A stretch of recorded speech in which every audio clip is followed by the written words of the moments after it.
Hello, everybody. Happy Friday. Happy April the 19th.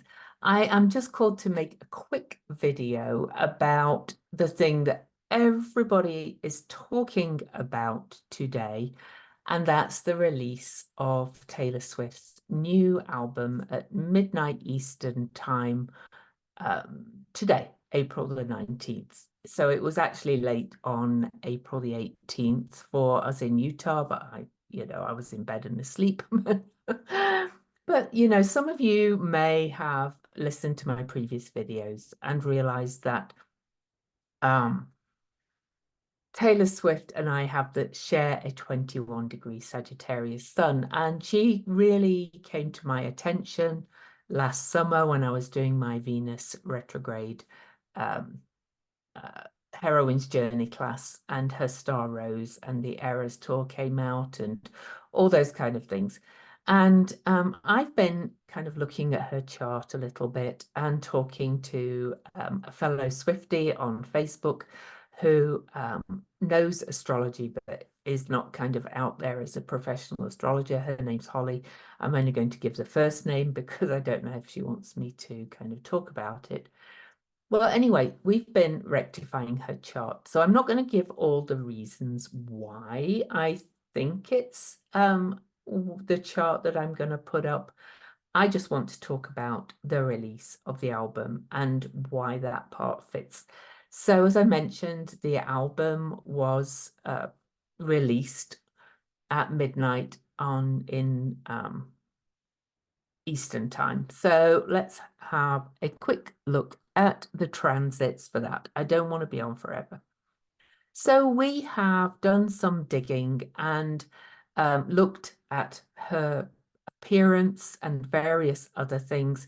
And we are pretty sure she's actually a late Sagittarius rising with all of her Capricornian business acumen based in her first house here and her Aquarius Venus close to the second house. Okay. And that would make her a Libra midheaven. And she's really attractive. She's really pretty. A lot of the other times out there give her a Scorpio rising, which I'm not going to say is not pretty or attractive, but Scorpio rising usually has this more intimidating kind of presence, sometimes with a bit of a hooded kind of eye look. She does have that piercing Scorpio stare to a degree, but for goodness sake, she has Mars and Pluto in Scorpio. Anyway, so that's one reason we looked at how she looks. The other time that's out there is Capricorn rising. Well, I don't think she looks like Capricorn rising either. But she does have all that Capricorn in the first house, including Saturn in Capricorn in the first house. And so that's another reason. She has kind of these, quite big teeth and nice strong thighs, which are very Sagittarius rising kind of looks. And I actually shared a picture because I have a 21-degree Sagittarius sun and I have actually a 27-degree, 28-degree, sorry, Sagittarius rising. And I shared a picture with my friend, rectification friend, of me when I was about 15. And she's like, oh, God, you look like Taylor. And I was like, really? Well, I don't think we've just got these kind of some similarities in our features and the shape and things like that, or especially when I was younger, you can see it. So that set us thinking, and we did a lot of kind of rectification about some of the bigger incidences in her life, including all the Kanye, Kim incidences about their lyrics and the date that Kanye jumped on the stage and the time she kind of disappeared from view for a year because of all the Kanye Kim kind of stuff. And so anyway, we've come up with this time and I feel it's right. And I also used my trusty pendulum tool to confirm to the degree and the minute. And this is what the pendulum told me. And I can tell you that when I rectified my own chart, the pendulum confirmed it for me, and it was right, or it was like at least validated by another astrologer who is an expert on chart rectification. So go with it. All right, that is Taylor Swift's chart there. I think to my mind, Libra midheaven makes so much choice, so much sense. It really kind of makes sense that she's Jupiterian. You know, she's just like so creative. But it also makes sense that she has that Jupiter and like prolific Jupiter, but also she has a Cancer moon, and in the seventh house, everybody that meets her says how kind she is. Cancer moons are very kind generally. Now, the other times put the moon in different places. The seventh house is when you meet other, or you know, you meet the other person, and this is the other people in your life. And everybody who meets her just says she's just the kindest, nicest person. There's also other things. Mars was pretty close to her Chiron here when Kanye jumped on the stage. Jupiter in Cancer, you could say all those multiple boyfriends as she seeks love, but I think Travis could be the one. But let's look at the album release. Well, look at this angles now. 19 degrees Aries was the degree of the eclipse with Chiron conjunct. And if you haven't listened to the album yet, it's really kind of spilling the guts and the beans on all the people that have hurt her through the words and plays on words until this point where she feels like she's ready to kind of, she's done with it. Also, she's got Jupiter and Uranus conjunct, and that's conjunct tomorrow in the fifth house of romance. And she's got this new romance, ding, ding, ding. Also, Mercury and Venus had an exact conjunction yesterday at 17 degrees of Aries, right on her IC and opposing that. The South Node has just not long ago passed over the top of her chart, and the North Node has gone back into her third house of like direct, like talking voice. This is my voice, you know, I'm me, I've found who I am. I'm going to speak it loud and clear in a way. And this is her prenatal Venus star point. The North Node is on that. So she's bringing out her Venusian gifts in a different way. It's just, you can't make it up. So what, you know, because her angle is 19 degrees, her IC, where the eclipse was, you might say, well, she knows astrology a little bit. So why didn't she pick April the 8th? Well, you know, she likes numbers as well, and she likes Fridays. She often does things on Fridays. And 90 is 1 and a 9, and it's the 19th, so why not pick the 19th? 1 new beginnings, 9 endings on the 19th at 19 degrees. Maybe. I can't speak for her. You know, I just think there's too many darn coincidences for this album release. Also, you know, just a couple of other things, you know, Saturn has moved into her third house, kind of letting go of all this old stuff. It really, before I'd looked at all this, as I was talking to my friend, I said, this really feels like I'm done with all that now. You know, I'm kind of stronger. I'm now 34. I'm now past my first Saturn return. I know who I am. I've kind of mastered it. I've done the Eras tour, going through all my past catalogue. I've been re-releasing all my own versions of things. And anyway, that's what it speaks to me. But look where Mars is as well. And of course, I know this because it's square my own sun. Mars is square her 12th house sun.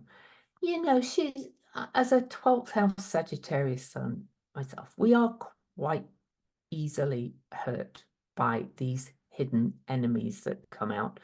Might not always show it, we've got this tough cookie outer shell. I've also got Saturn and Capricorn in my first house, so I don't always show when people like sting me. But what a perfect day to say, no, I'm cutting you out. I'm not letting this happen anymore. That's how it feels to me anyway. So that's just this album release. And, it's also on her Eris, which is kind of just saying, I'm done, I'm kind of throwing the apple in and kind of outing you all for all the kind of awful things you did to me. And I know a lot of people go, oh, it's just teen diary stuff. Well, it's not. She's just a wordsmith, a poet. She expresses her feelings in the words. And if they're not for you, that's fine. Now, I do want to just show you another reason why we think it's this date. In fact, actually, I can use a recently used chart, and I'm not going to go all the way back to the date, but her progressed ascendant moved into Aquarius back around the turn of the year, very early in January, when her new relationship really burst out. She had been going to the games and things, but it was as the Super Bowl approached that the fever kind of went higher. And also on January the 7th, when her progressed ascendant and progressed Venus, before it retrograded back into Capricorn, were actually conjunct pretty much, she appeared at the Golden Globes in a dress that was not very Taylor-like from before. It was very kind of mermaidy and shimmery and, very kind of close-fitting. Very Aquarian, it feels like. And her progressed ascendant, her appearance had progressed into Aquarius. And so she's going to show up as more Aquarian than Capricorn, which she'd been for the last 30 years. But also, her progressed Venus went into Aquarius and then turned retrograde. Well, she was born with Venus in Aquarius, but her progressed Venus is in Capricorn, moving back to her progressed Sun, which is also heading to Aquarius, all in the first house. And that's almost like a review of all those past relationships and how it's affected her identity. If we could look at, say, her progress chart for next year, for example, let's go. You can see that those two are getting closer and closer together. But also her progressed Hygeia is coming up to her ascendant. This album is kind of her breakout healing kind of energy. Okay, so back to the progress chart just for today. And one other thing I want to say is that, oh, no, sorry. Actually, I'm going to put January 1, 2024. I'm not going to get them exact. And this is the last thing I'm going to talk about.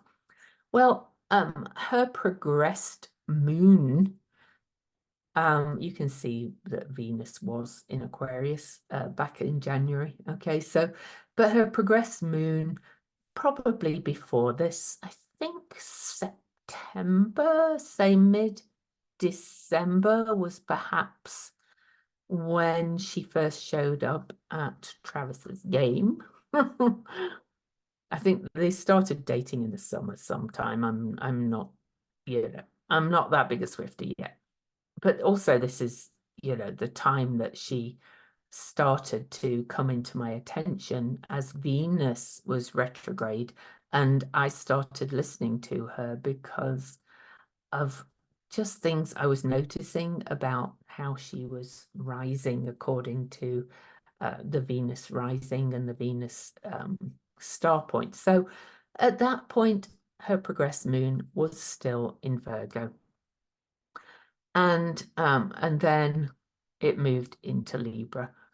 Well, can I tell you, Libra is more about romance. Look how much freer she seems in the current romance that she's in. She seems to be full of joy and fun, which is very Libra.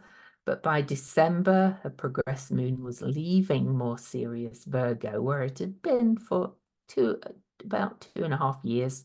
That's where progressed moons, how long they spend usually in a sign. By January the 1st,